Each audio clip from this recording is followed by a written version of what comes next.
Lucifer became Satan. The archangels, angels and cherubs were formed by God inside heaven before he proceeded to create the earth.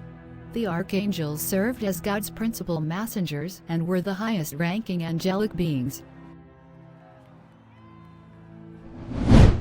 The highest archangel from the past, Lucifer, was one of these beings. He was said to be the most exquisite creature that God had ever made, a magnificent being that was flawless in every manner. Lucifer, according to Ezekiel 20:15, was perfect in thy ways from the day that thou wast created. He was flawless in every aspect and walked on fire-colored stones. Lucifer's name means light bearer, and that is exactly what he was. He carried God's light and glory, led heavenly worship, and brought glory, gratitude, honor, and praise to the Creator of all things. Lucifer also had musical instruments built into him that would play when he walked, giving God magnificent praise.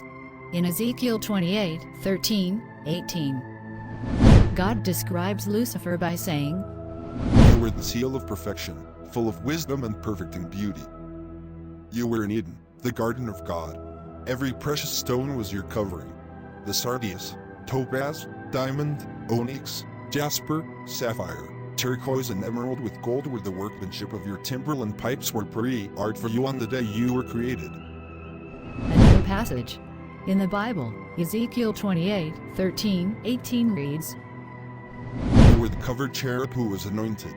You were established by me. You were standing on God's holy mountain. In contrast to other angels, Lucifer was so flawless, so attractive, so divine, and so powerful that he became conceited.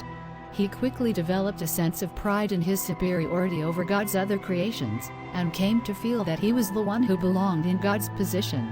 His goal was to become God. Now, Lucifer could conceive of no one better than himself to dethrone his Lord, because he was the one judged more deserving than anyone else to be in God's presence, and because he undoubtedly understood God better than anyone else.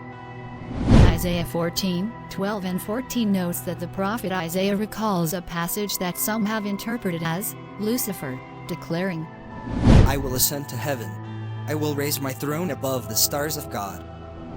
One may even say that Lucifer has more ambition than God, because he not only wants to replace God, but he also wants to be seated in a position that is even higher. Lucifer's pride would drive him to act on his beliefs that his was indeed stronger than God. Although Lucifer is described as perfect in every manner, in Ezekiel 28:15, he was also found to have sin, which lessened his perfection. He was blinded by pride, which also caused him to go down a road of arrogance and started pressuring the other angels to serve him. Ultimately, his intelligence surpassed that of the other angels, so he could easily trick them. Many of the angels, who would later be referred to as fallen angels, started to acknowledge Lucifer as a greater being than God. Fierce battle for the heavens broke out when Lucifer attacked God with the support of the angels. However, Lucifer did not anticipate the formidable opposition presented by Michael, another archangel. When Lucifer is unable to destroy Michael in his current form, he quickly begins to doubt his own perfection and changes into a dragon. According to Revelation 12:7-8, there was war in heaven. Michael and his angels fought against the dragon, and the dragon and his angels prevailed not. Neither was their place found any more in heaven. Archangel Michael eventually defeated Lucifer.